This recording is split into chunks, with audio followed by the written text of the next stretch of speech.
Piece of music.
Sounds like you're on mute, Jeff.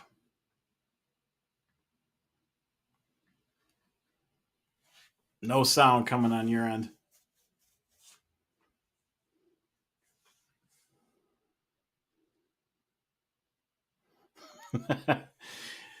So, welcome to Junior Hockey Live. We've got for the first time ever, a Jeff Colson without any sound, and we don't get to hear his voice, thankfully. So, this may be our best podcast yet. Again, I'm Mike Bloom. We got Jeff Colson working on some of the technical difficulties.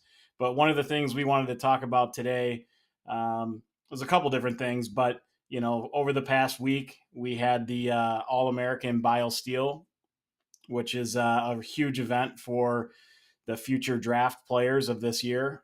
They get together and they basically split them up into hopefully 2 equal teams and go against each other for all the scouts and, different colleges, if these kids aren't already committed, and things for them to see. Boring. And then, hey, we got them. But the other big thing that we wanted to talk about too is the midterm NHL Central Scouting list came out. That's interesting. That's interesting. But we'll talk about that other All-Star game too if you want to. You like the All-Star games? No, I don't. It's shirts and skins. You take the National Development Program and you go, skins over there, shirts over there. Let's throw a couple other USPH or USHL guys in here and let's play. I mean, you see this. All you got to do is go watch well, I guess the guys on the bottom of the guys that don't get special team time get a little more time in this game for the development program. But come on, this is showcasing one program. Now it is our best program, but you can go to their practice, you can go to their games and see the same thing. So no, I'm not a big fan of this.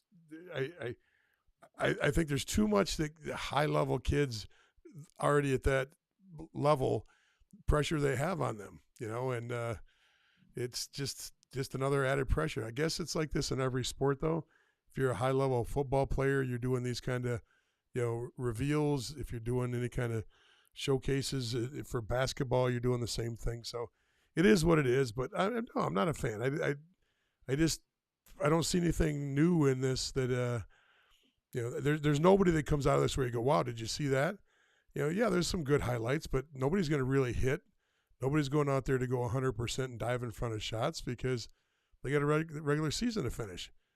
It's more for NHL scouts to kind of see who the guys are in the first and second, maybe even third rounds, and get a better read on seeing them go against each other than it really is anything else.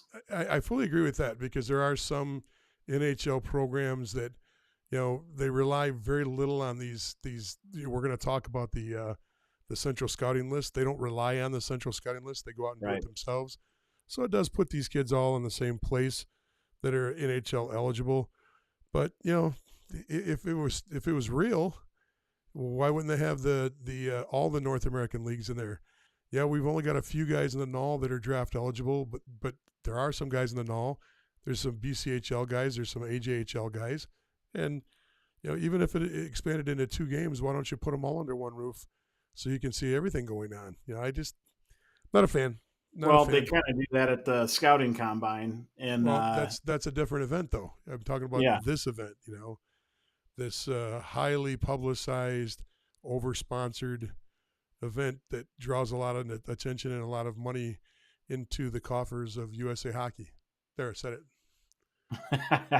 yeah, I know you have that that little chip on your shoulder when it comes to that, but I don't know you if it's know, a chip. I just think that, come on. Yeah, these kids, is there any new name on this list of players? I no, but just, I don't think you're looking for new names. I think you're just looking to see how these kids compete against each other. Because to your point, most of these kids are development kids, so they're typically going against other teams, other countries and other USHL teams and things like that. And then now you have the best of the other USHL kids that are kind of getting mixed in together, and they're getting put in different situations. So you get the opportunity to at least see some other things than, I'm not going to say a person's name, but XYZ guy is on the 4th line for the yeah, national team yeah, development I program. get it. I hear what you're saying. I don't know if I agree with you, but I hear you. You don't have to. That's not what we need. We don't need. I don't need you on my side. That's for sure. You're right. You're right. Man, oh man, my background looks really goofy tonight, doesn't it? I I just got can't get past the huge thing that's in front of your background. That's all. yeah, that's called class and good looks. There.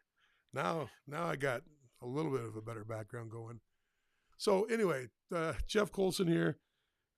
Mike did a commendable job of introducing things. Thank you to the people that are on. We've actually got a pretty good sized audience considering we came on a little early tonight. That's because somebody, not me, but somebody has to run a practice. And so they Nope, a think that, game. We got a oh, game, you big got a time. game. Oh, assistant coaches aren't good enough to run a team when you've got real work to do.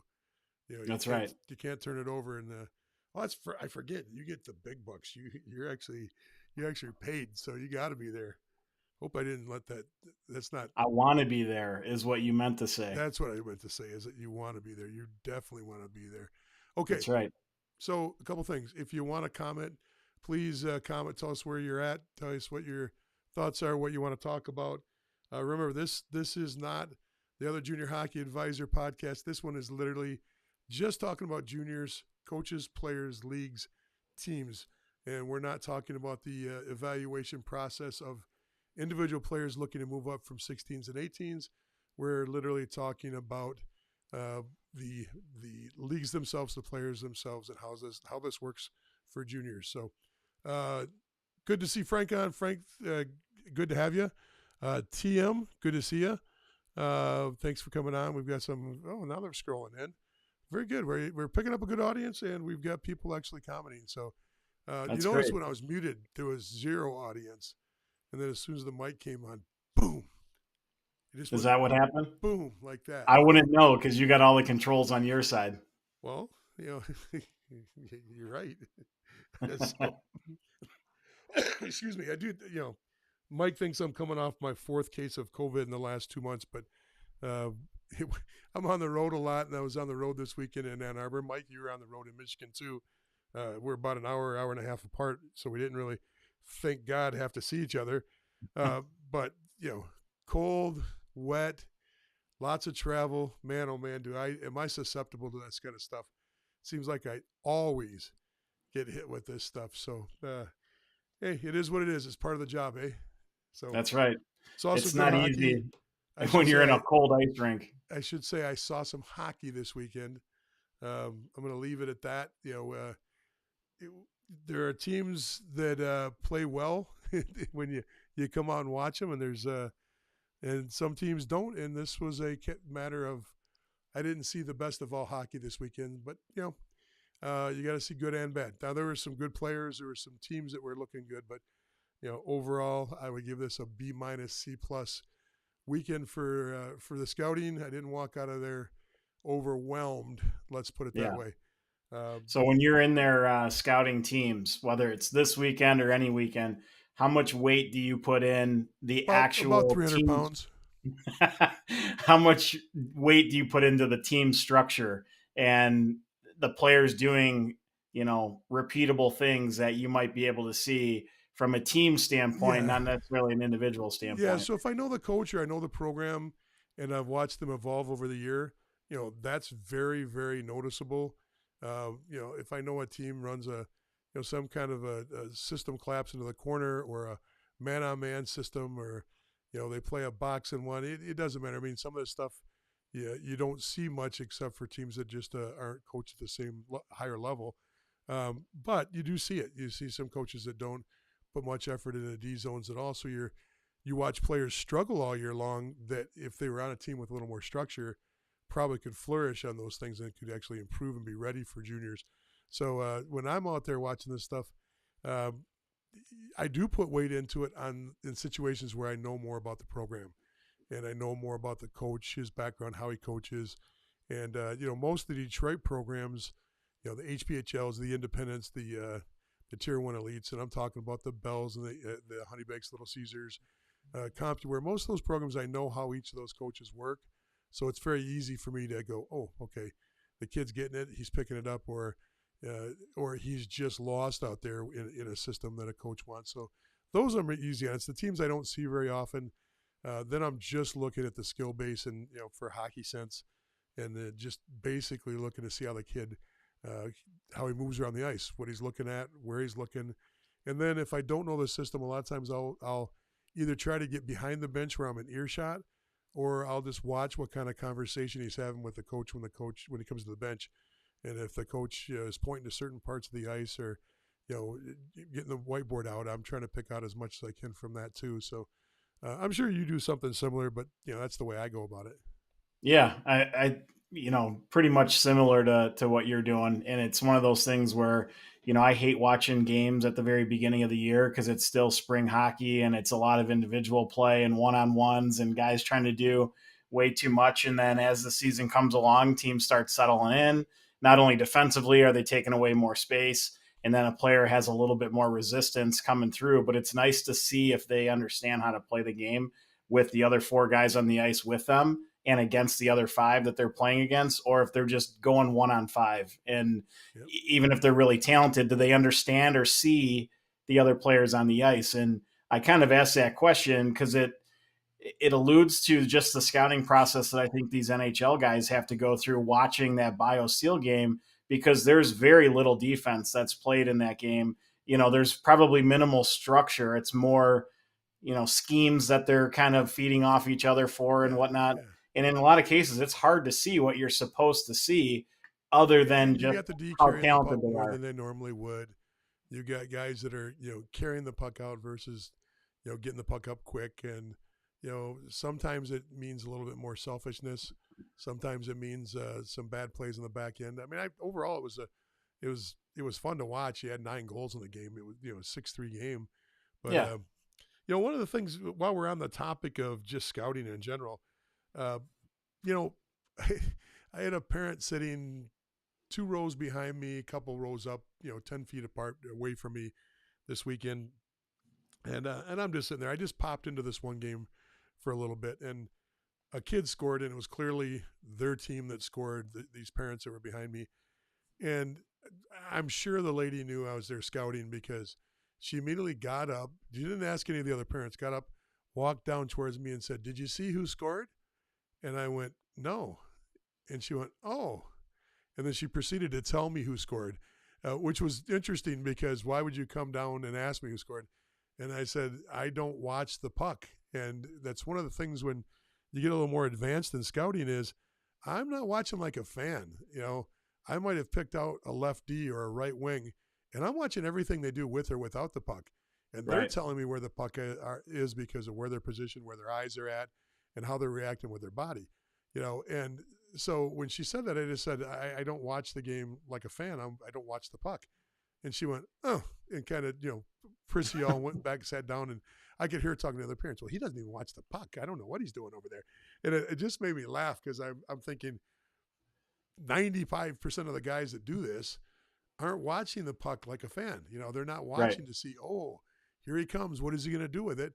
Unless that's the kid you're watching. Most of the time I'm looking away from it to see what's developing. I can watch away from the puck and see 4, 5, 6 guys and know exactly what's going on with the puck, but not Right. have to watch the puck. If you watch the puck, you tend to watch that player and watch everything that player's doing.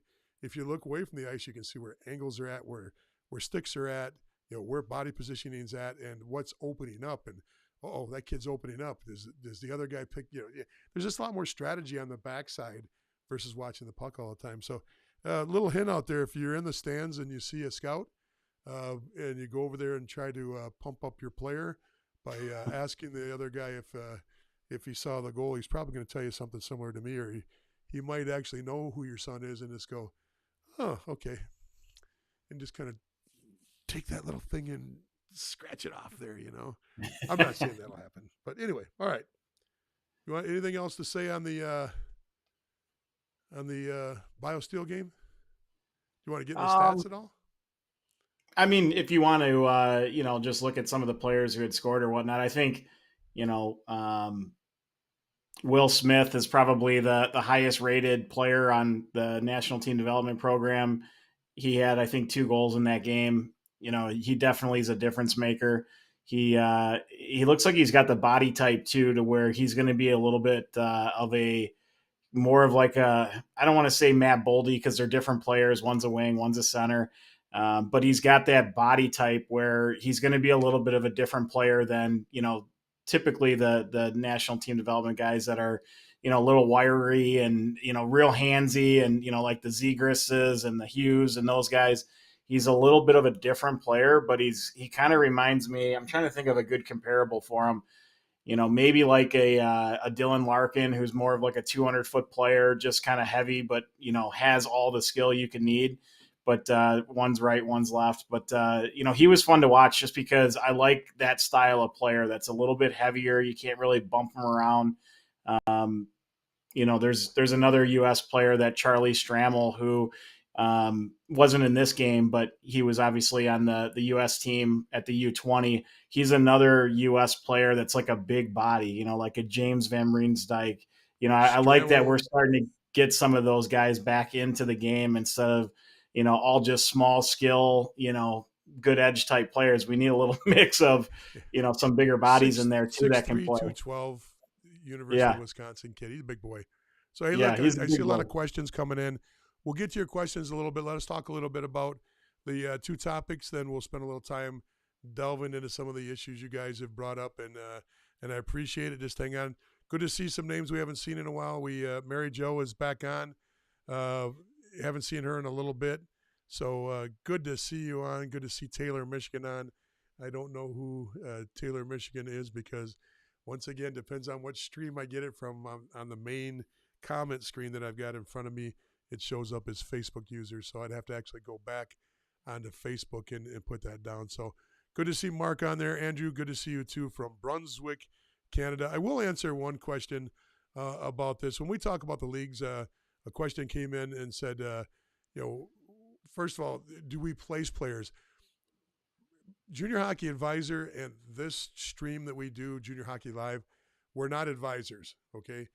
Mike and I both work in the industry as development directors, and so we work at the Tier 2 level, which is the North American Hockey League. In the United States, there's Tier 1 and Tier 2. Those are the 2 free leagues, so that's like BCHL, AJHL, and the rest USHL. of the CJHL would be a combination of Tier 2, Tier 3 kind of. The lower end of the CJHL is kind of a Tier 3 brand, or maybe an NCDC brand, depending on how you look at it. But the question came up, do we follow all the leagues? Absolutely. We talk about all the leagues. We've talked about virtually every league out there so far this year on this broadcast. And then there's all kinds of videos you can get on. If you go to Junior Hockey Advisor and scroll through, you can find things on the CJHL. You can find it in the NOL. You can find it in the NCDC, Tier 3 hockey. We've got it. There's information out there. So feel free to grab it. And when you do things, folks, If you're watching us on YouTube, hey, please subscribe. We're trying to get you that 1,000 number. That's a magic number for us. So if you haven't subscribed, please do. We sure would appreciate that. And of course, you can follow us too on our Facebook page, Junior Hockey Advisor, or the discussion group. So that'd be also nice too. Let's move on, man. Let's talk a little bit about this new NHL scouting list and break it down a little bit. Sure. Where do you want to start? You want to start with there's so much information. There's like 500 plus players on there. Let's give a little background. Central Scouting puts out a list at the beginning of the year. I think it's in October. And they rate players A, B, and C. A being the first round guys, B being second through fourth, I think. I don't remember exactly what B and C is the later rounds. So they give you a list, and the first list that comes out is all combined. It's North America and the world. So you see players from everywhere, and it's coded. So when you're looking at the list, and I've got the old list. So this is the list. Give me a second, and let's see if I can. It's not that one. Tertiary. There we go.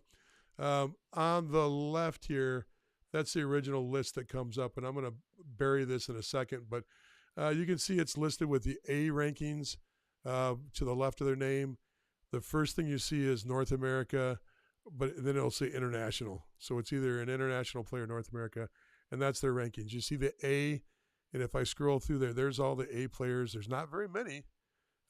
A's are 27. I counted it. 27 A ranked players. Yeah. And B will probably be what, about 75, 70? Yeah, around. I didn't count them, but I think it's around 50 to 75, and then C is hundreds. Yeah. So, and the list is very broad. You'll see names come on and come off. There were kids that we were recruiting last year that Mike and I were specifically involved in recruiting that kind of went by the wayside as the year went on. They started on the list, and the great players, their game didn't change. The list just develops, and sometimes the list develops away from a player. So let's put that list away, and then I'll show you the this is the current list. This is the midterm list of the rankings. Now, if you look at the names right off the top, these are very familiar names. Bedard, you heard us talk about him last week. Fantilli, we just talked about Smith a second ago. These are all pretty, these are for people that are, in the know or people that watch a lot of hockey, junior hockey. There's nobody in this top 10 that aren't names that are household names. Now, the only difference with the way they do it now is you notice that they've got North American skaters, European skaters, and the goalies broken out North American and European. That's the only way I can find the list this time. I didn't find it. Well, they don't combine them. It's always separate. Yeah. They only do the letter grade ranking where they combine them all. At the beginning. So that's my biggest frustration too, because it's, it's number one, they have so many more players ranked on the North American side than the European side. But number two, that's common. Like, how do you know where their exact rankings are in their mind? We know Bedard is one. I think everyone knows Fantilli's two, but Will Smith, I think is somewhere. There is an answer, Mike. There is an answer. Well, I'm saying from their rankings, rankings. But if anybody wants to do that, there's the consolidated ranking on elite prospects that'll give you a top 32 where you can see the list, and it's not much different than what we'd expect it to be. There's some more European flavor at the top, but not really. It's yeah, but this isn't their list. What I'm saying is I want a consolidated list. I'm saying that's not going to be far off from what their list would be, because this is kind of a concentrated list of all the different top ranking services and people out there. So the Bob McKenzie's, the TSNs, the Central Scouting, it's all kind of combined. I'm not saying it's great. McKean's is on there too, but you can look at all those individual reports. That's the thing about this is, let me get back to the list. So we got this list. There really isn't much difference between any of the services in the top 20, top 25, maybe top 40. Okay, I think it's when you get into mid-second round, late second round, then you start looking at the list and going, oh my gosh, that guy's supposed to be a second round pick. And as you're watching it, he drops to the third round. And then, even the announcers will be like, "Oh, here's the guy that should be going next." And you're watching him go through the list, and you're looking at all these other lists. It starts falling apart somewhere mid-second round and beyond. The first part of it, yeah, there'll be a couple guys that, flip 1 or 2, 3 spots, but it isn't much off from everybody looking at the same way on those top 20 players in the world.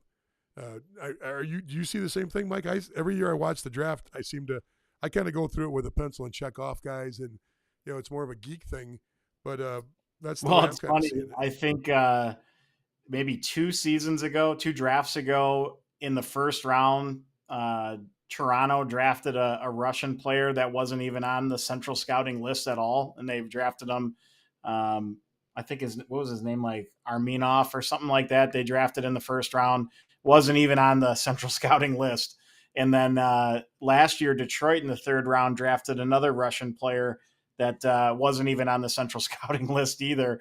Yeah. And then has been tearing it up in the KHL this year, and the MHL and like the other leagues that they have over there. He's kind of played himself into a couple different leagues in Russia, but like you said, to start off, not all or probably few of the NHL teams actually use this as a tool. They may kind of take a look at it, but this is not what they're making their decisions off of. Right. And you'll see some variation between like who is the 5th best player compared to the 8th best player. But to your point, all the guys like in the top 40 are all pretty much there, give or take 1 or 2, and everybody's lists are all the same names are all there. And that should be the way it is, because when Detroit gets down to their third round pick, and who knows if how many they got in the first round or the second round, but they get that third round pick. Now you're starting to you're trying to find things that'll suit your team. Maybe not for next year, maybe not even for the year after, but you're looking at a player that's going to fit into your system 3 years down the road.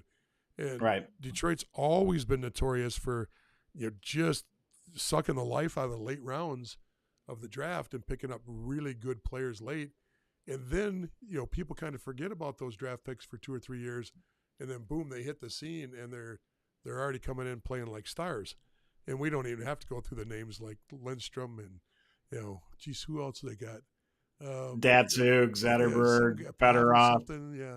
Fedorov, Kozlov. I mean, they've been doing it for years. So anyway, getting back to the list, here's what the USHL put out about the list. I think this is pretty interesting. Here's just some stats.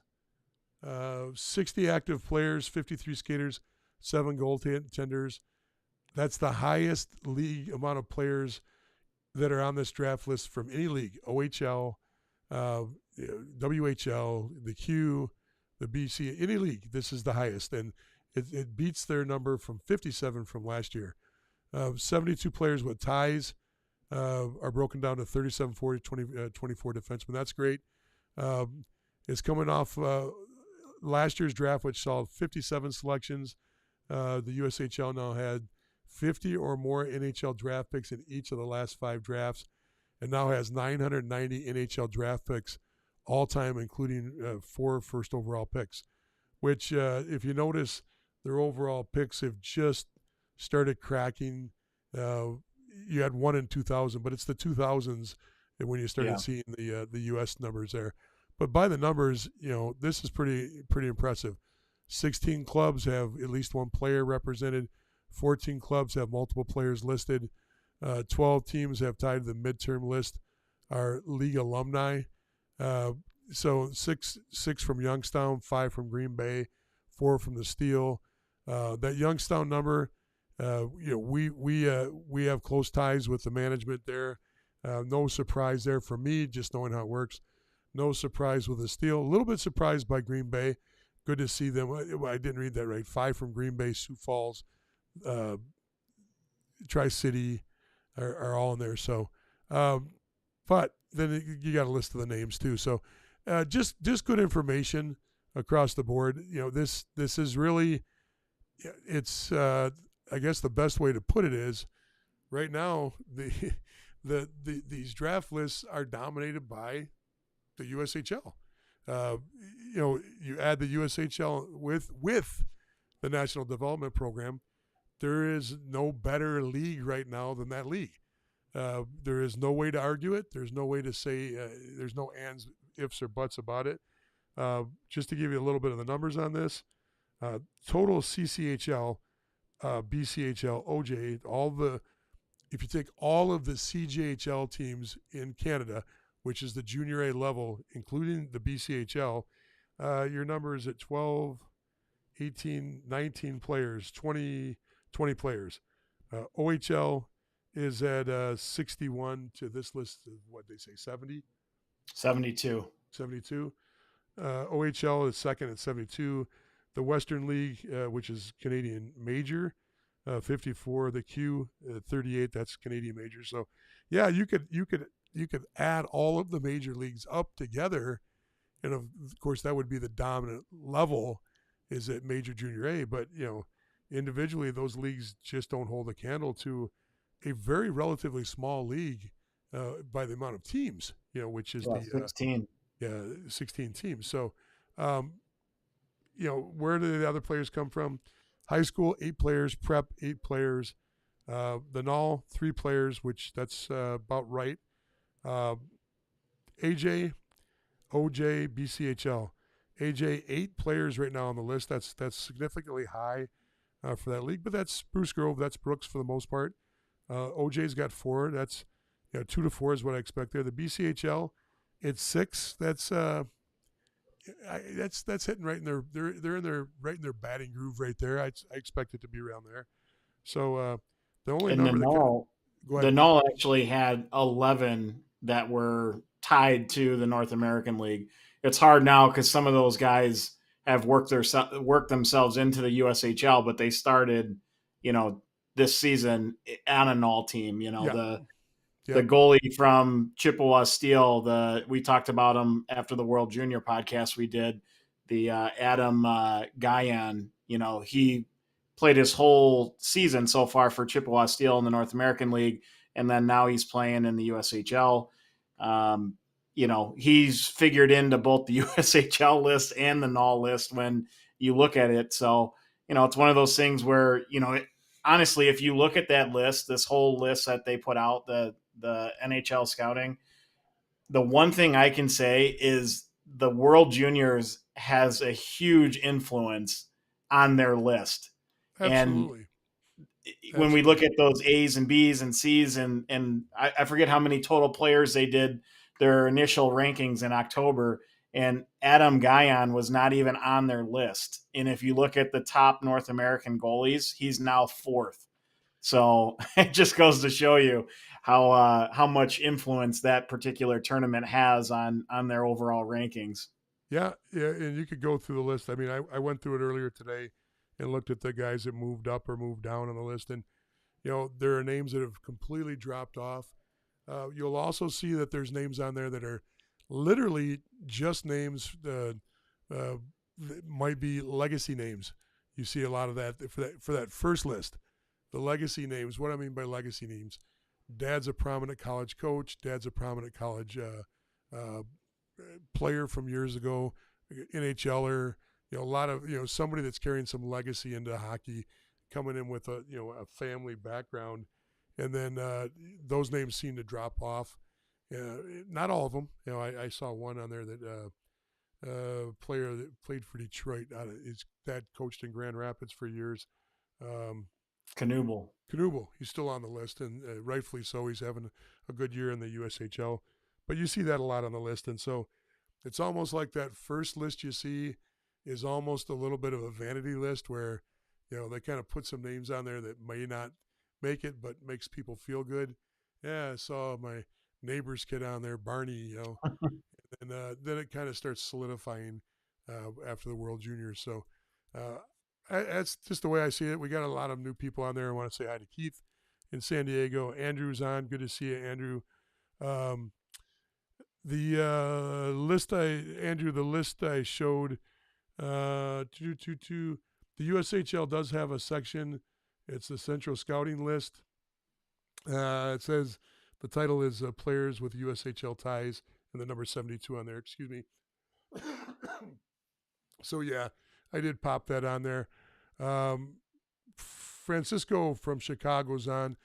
Mike, you might be able to stop by and say hi to Francisco on your way home after your game tonight.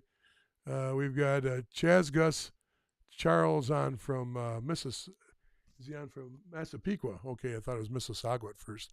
Facebook user says hi. Andrew, 72 players is correct. I'm just trying to answer some questions as we go along here too. So, hey, look, the the the list is fun. The draft is fun. It's good to see players move up to juniors, and this is all that same process that I preach all the time with. If you want to be at this level, this is a great time to get involved in looking at these kids that are moving on to the list and then backing up and finding out how they got there. Well, it's very clear if you're a North American player, you're either in major junior A or you're in the USHL. That's where you're going to get the vast majority of these players coming from. Yeah, there's 8 kids from Minnesota high school that got on the list. There's none of those kids that are going straight from that list to pro hockey, okay? There's none of those kids that are going straight from that list to college hockey. Those kids will all end up playing either 1 year, 2 years in the USHL. They'll maybe jump to major junior, who knows? And then there's some prep kids. Now the prep kids, they're all going to be, they're pretty much going to filter into 2 programs. They're going to go BCHL or USHL, depending on what prep program they're in, and they're one and dones. Very common to see those prep kids on this list. And so if there's 8 prep kids on the list, and let's say that 8 get drafted, you're going to see them split and go up to the BCHL or go to the USHL. That's just that's the statistics that's been running that way for years. Lots of prep programs have very solid BCHL ties, and lots have USHL ties too. But it's almost a 50-50 when those prep kids come out that are very high end. Yeah, another thing I noticed that was interesting is there were 2 forwards. There were 3 forwards on the list of kids from the Null, and 2 of those forwards started off and played about 20, 25 games in the North American League, and then left and are back playing Minnesota high school hockey. And they're on this list for, players to watch and things like that. I just thought it was interesting that they started in the North American League and then I'm sure decided because they're seniors to play for their high school and whatnot. I It don't think it just was goes a to show decision that you. was made after they got to that Null team. I'm pretty sure they went to the Null, played a few games, maybe got 10, 15, 20 games in, and then it was intentional. They all planned on Oh, going yeah. back. There's some of those powerful Minnesota high school teams, they're getting literal looks. They're getting more, you play for the right Minnesota high school programs, you're getting more looks than a normal Null season gets, and especially if you're playing in Alaska, if you're playing in Texas. You're getting some colleges down there all the time, but you're not getting all the colleges where, there's some Minnesota high school teams that every school in Minnesota and Wisconsin and maybe even Michigan, the Upper Peninsula of Michigan, are watching their home games. They're coming to all the Right. games. So Right. it's a different world if you're playing for one of those superstar Minnesota programs at the highest level. And once again, there's no better atmosphere than watching playoff hockey, Minnesota high school playoff hockey. Unbelievable. There's nothing better than rivalries. There's nothing better than the crowd being split down the middle with this group and this group, and and the passion and the history of it. It's a lot of fun to watch. If you haven't ever had a chance, you can watch them online. You get the sense of it, but boy, oh boy, you get chills down your spine if you go to those games live. They're a lot of fun to watch. So And the buildings are so cool and unique as well. It just adds to the whole atmosphere. And then yeah, and then obviously, when you get to the funnels. finals, they get to Yeah, the you're at the Excel Center. right. You're getting to the big boys stadium, so you get a chance Right. to see it from there too. What other things going on, Mike? Anything else? I mean, this is a busy time of the year, so it's just a ton of hockey, whether it's scouting or coaching, and everybody's close to getting wrapped up with the regular season. Then it starts playoffs and all of that. So obviously, from a scouting standpoint, you get to see them in high pressure situations, and it's a little bit more physical and you get to see who's going to rise to the top and who's going to, kind of fall back to the mean. And that goes a lot into our evaluation.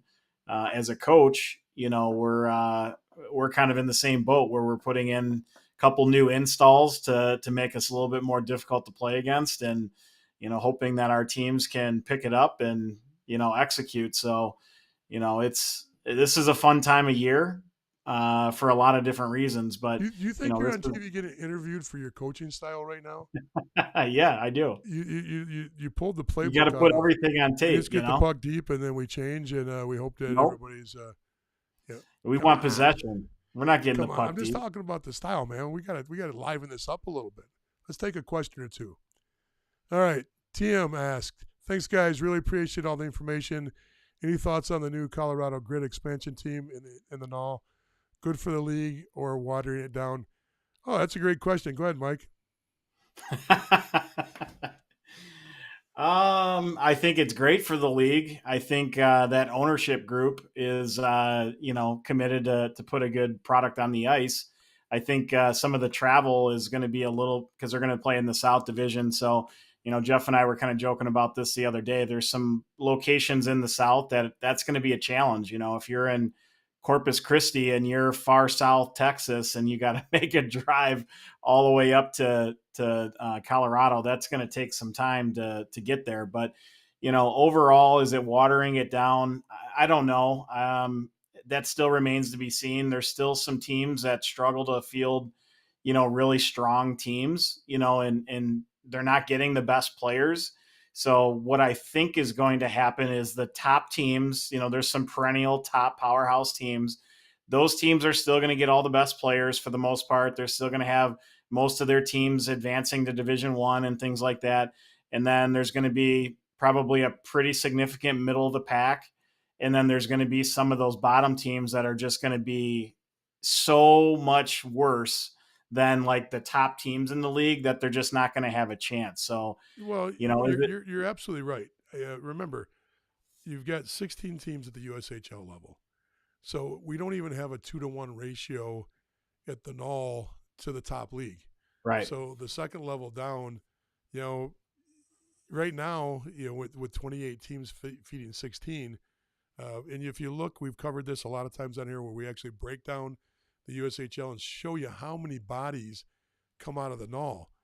There's a significant amount of players. We're talking well over 100 players every year, if not more. I can't remember what the number was. We just did this a week or two ago where we showed that list. And I'll gladly show that list again, but you can go back and grab one of other videos. When you go on to subscribe to Junior Hockey Live, when you go to YouTube, you can look at the other videos and see this. But the biggest thing about this is it's needed. People are worried about this national footprint for the NHL, and I don't really see it as a national footprint.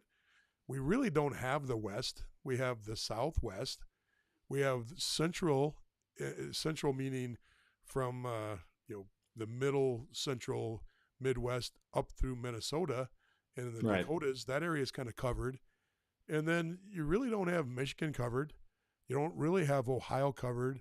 And then everything else is over in a little pocket of the East, especially since you lost the team in Western New York that moved over to the East earlier last year.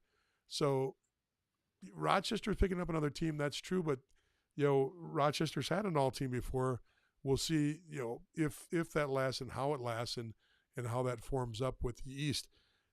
I would be more concerned less about the NHL's expansion and more about the NCDC's expansion.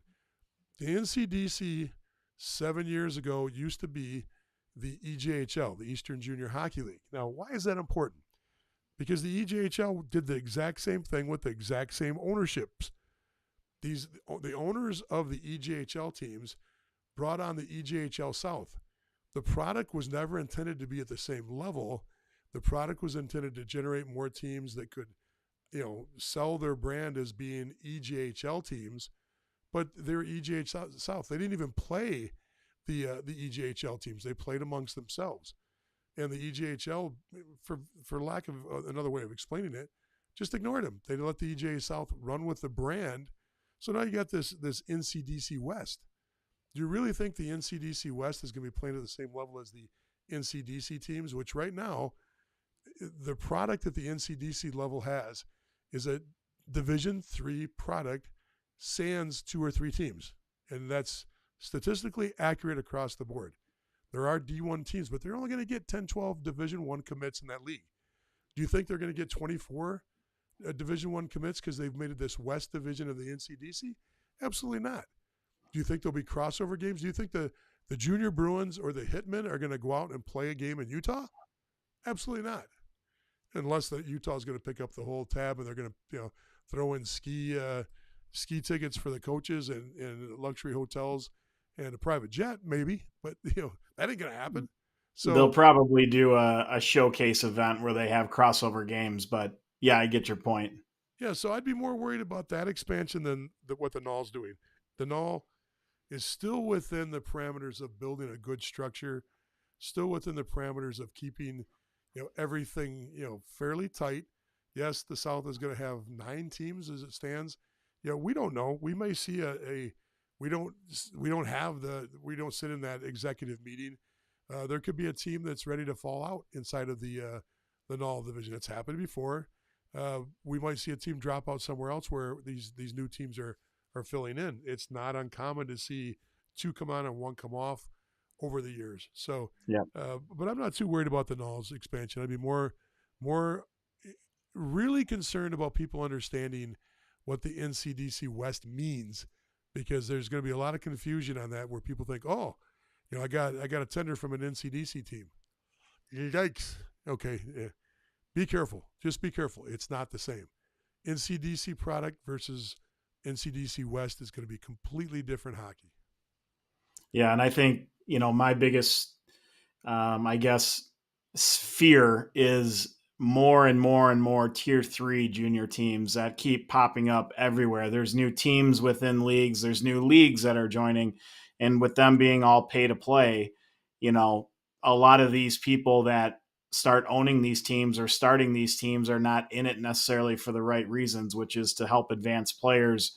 It's more a moneymaker for them and, a career for them and different things like that. So they're worried about themselves and not the kids. And when you're in the null, those coaches are trying to get somewhere, but they're also having to get their players somewhere. And that's, if you're winning all the time, but you're not advancing your players, a lot of the good players aren't going to want to come and play for your program. Absolutely. Because they want to advance and they want to get a scholarship. Sorry, Bloomer. I jumped you too quick there. Mark says, hello from New Zealand. Very insightful. Sons in the EHL, and we're very curious about how to do it right in the USA. Well, first of all, you're doing it right by watching this podcast. Hopefully we can give you some good insight. Go to our website, subscribe to Junior Hockey Advisor to get all the content. I knew those posters you were doing, the Men of Hockey posters you were doing down in New Zealand, were going to pay off for us, Bloomer. Those bathing suit edition. Yeah. That must have been 10, 15 years ago. You were Mr. May, weren't you? October. You're October? Okay. Yeah. Let's see if we got any other questions here. I thought I saw a couple more here. Okay. How about the NCDC West, and what do you think the states out there in the West will catch up to the players coming out of them? I wish I would have saw this. I'd have thrown it up before I went on that rant. I don't have to say anymore. It's going to be 2 different products. It's going to be a product which is the NCDC, and then it's going to be the NCDC West. Could they convince a few good players to play in the West? It'll be short-lived. They'll be short-lived because they'll see that there's no correlation between that league and Division I hockey. It'll be short-lived because they'll look at who's on the 2nd, 3rd, and 4th lines. No, it's not the same product. It is absolutely not the same product, and that will be proven out over the next few years. Now, doesn't mean that there's not some great places to play in the West. Some of those stadiums they play in are unbelievable. Some of those towns are really fun hockey towns, get good crowds, and it's a good experience. We from our tier 3 team a few years ago, we'd see guys jump from our team to go play out in one of the Western State Leagues team just because excuse me, they knew their hockey career was going to be playing ACHA hockey or low level Division III hockey. So they said, "Oh, I'll go have fun," and they'd go out and they'd live in the West Coast. They'd see the mountains. They'd ski. They'd do all the fun things out there and had a little more fun with it. There's nothing wrong with that. So, you got anything to say on that? Well, I mean, I don't understand if they have the mindset, they meaning the NCDC, if they have the mindset that by them taking on the Western States League's teams and rebranding it as the NCDC, but they're all still playing against each other, how are they going to say or show that it is to the level of the NCDC?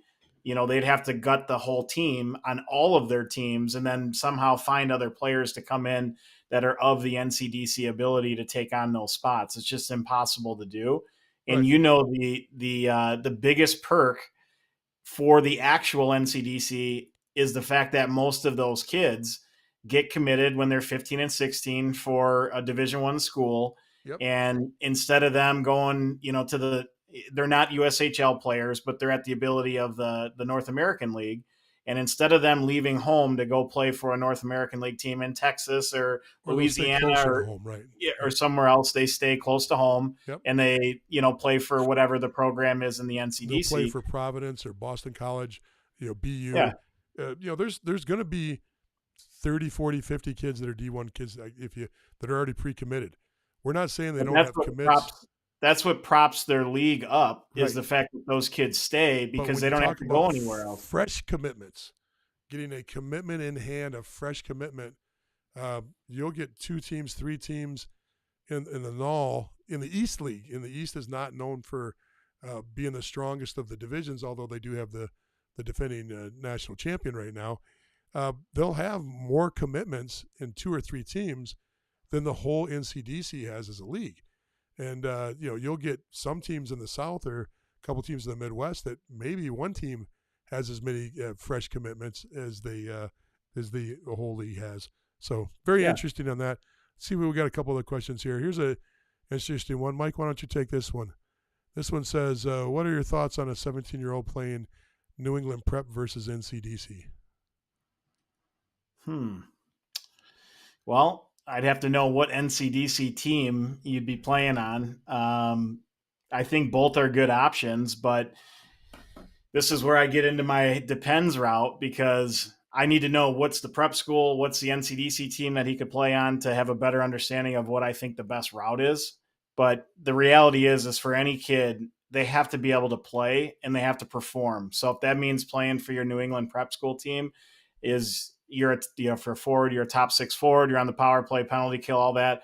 You know, you need to be able to play to continue to develop. If you can do that at the NCDC and you're on one of the top programs that does get players committed, or there are null teams that end up drafting or tendering kids from those programs, and now you got a better opportunity to get a Division I scholarship by going over to the null. Maybe that's the route. Yeah, and Stephen, you can do another thing too, and this is, of course, there's opinion, speculation. This is not a straight objective answer because there's so many things that can be factored into this. But straight up, reverse engineer the 2 teams. You mentioned that it's Kent School and it's Utica. Just reverse engineer it. Look at pull up elite prospects, pay the $7 a month or whatever they charge you, and go back through players and follow their history back and see where they came from, and see where they come after they leave Utica. Do players from Utica bounce around to 3 or 4 leagues? Do they all go to D3? Is there a D1 route there? And look at Kent too, and look at how many kids are committing coming out of Kent every year. And you can even go to each one of their websites because both those programs, if you scroll through their history on their website, they're going to announce every D1 kid that they get committed that is on their roster. So you can look over the last couple of years and see how many they're claiming and figure this out pretty easy. I have an opinion, but I don't want to offend either one of those programs. In general terms, elite prep is going to open the door to elite juniors. And the question is do you feel that Utica is elite juniors? And if you do, maybe that's a good choice.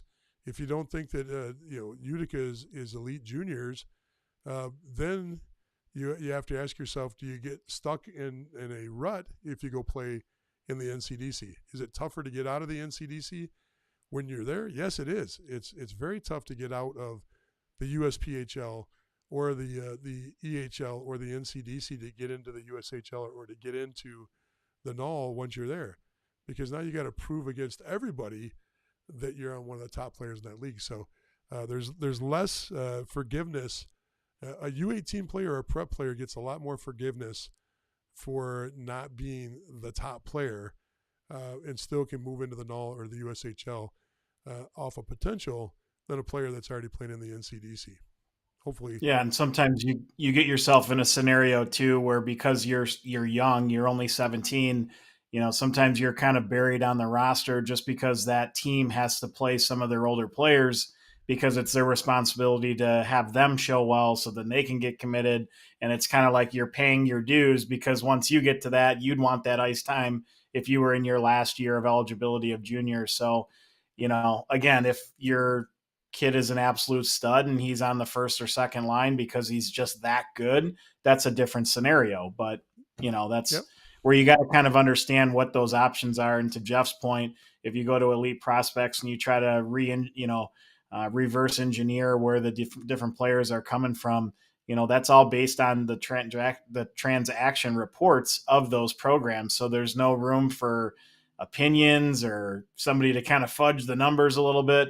That's exactly what happened is what they're showing you there. Thanks, Mike. Can I go on to the next I question just say it better. Okay.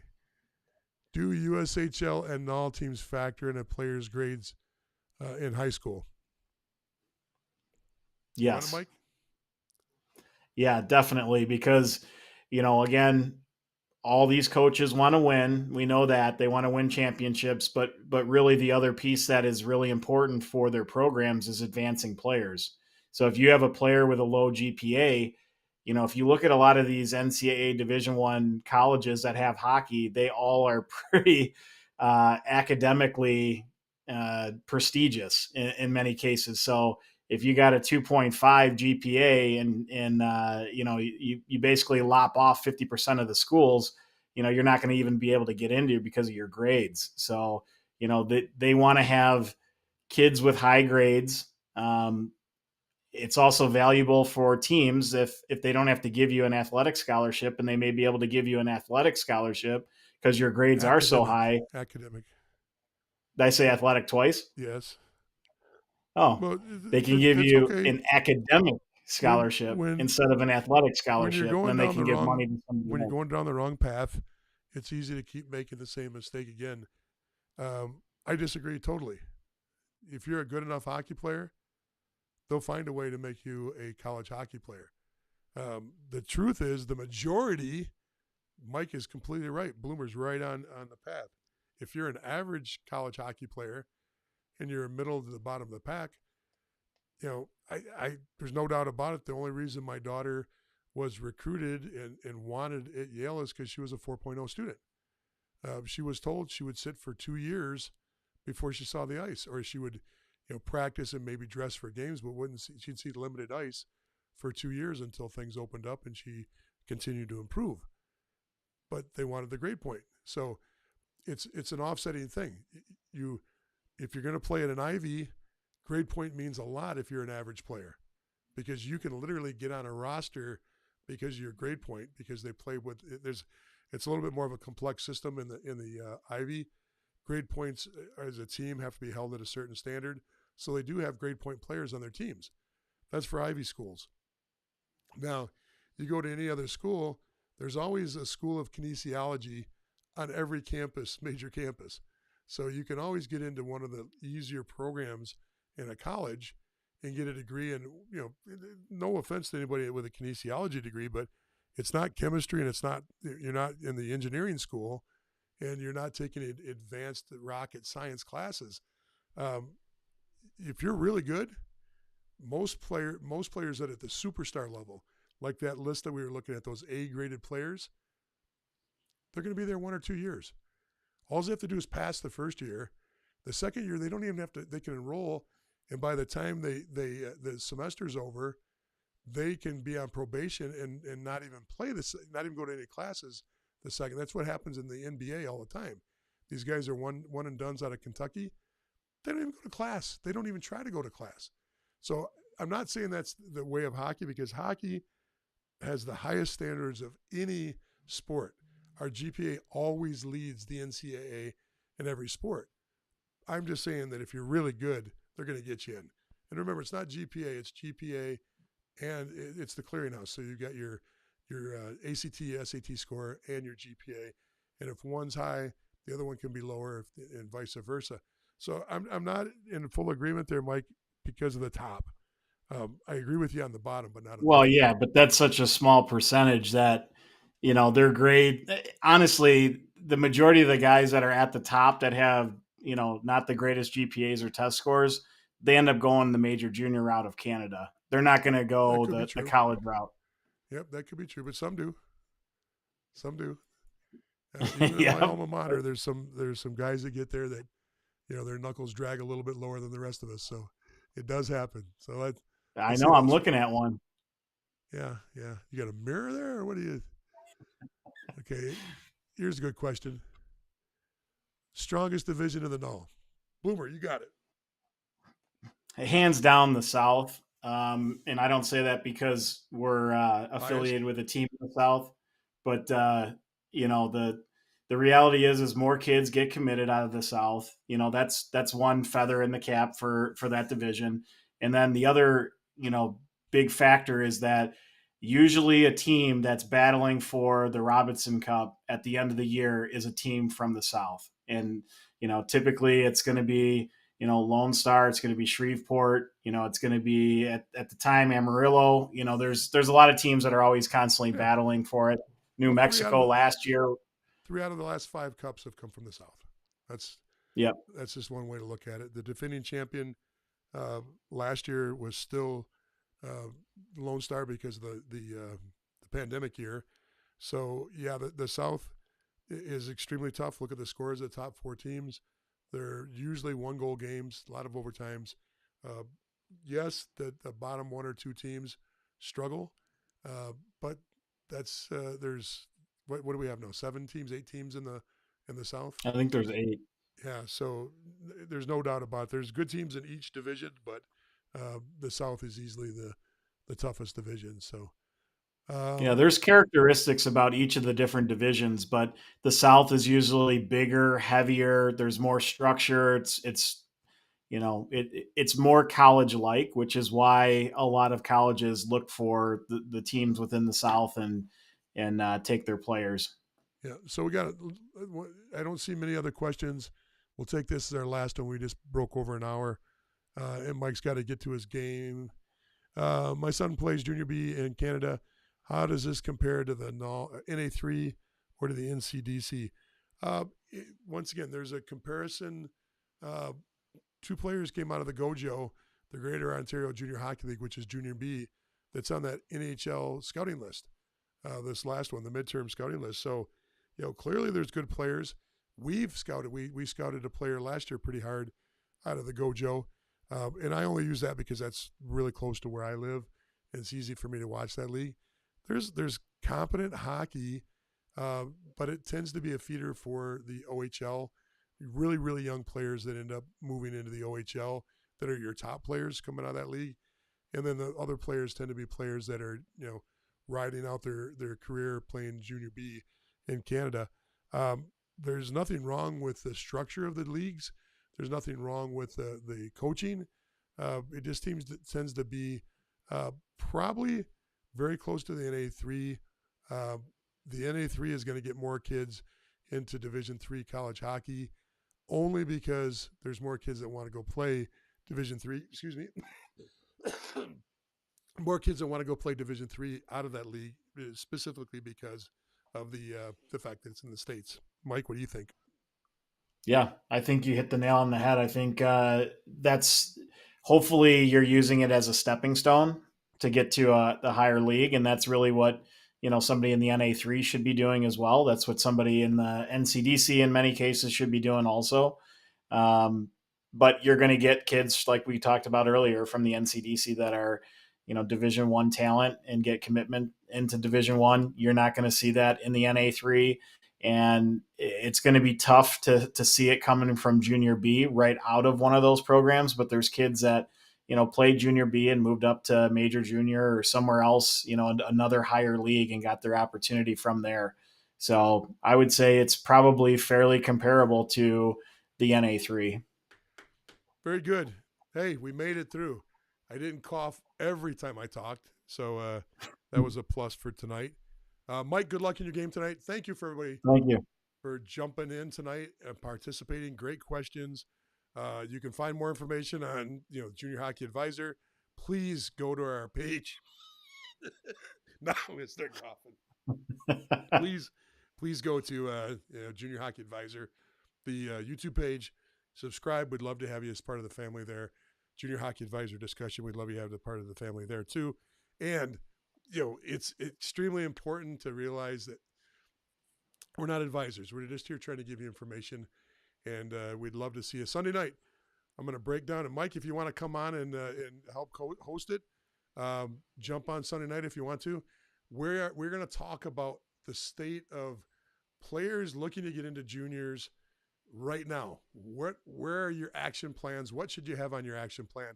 What should you be doing right now if you want to be playing in the USHL, the BCHL, the MJHL, the NCDC, the NHL, wherever you're trying to get to?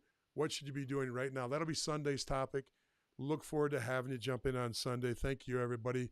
Mike, good luck tonight. Here the over-under is you guys are a -2. So you better be a 2 or 3 goal win so I don't lose on my Vegas line on this, okay? Now that I know you bet it against us, stranger things can happen. There you go, man. There you go. All right, folks. Take care. Have a good night. Take care, everyone.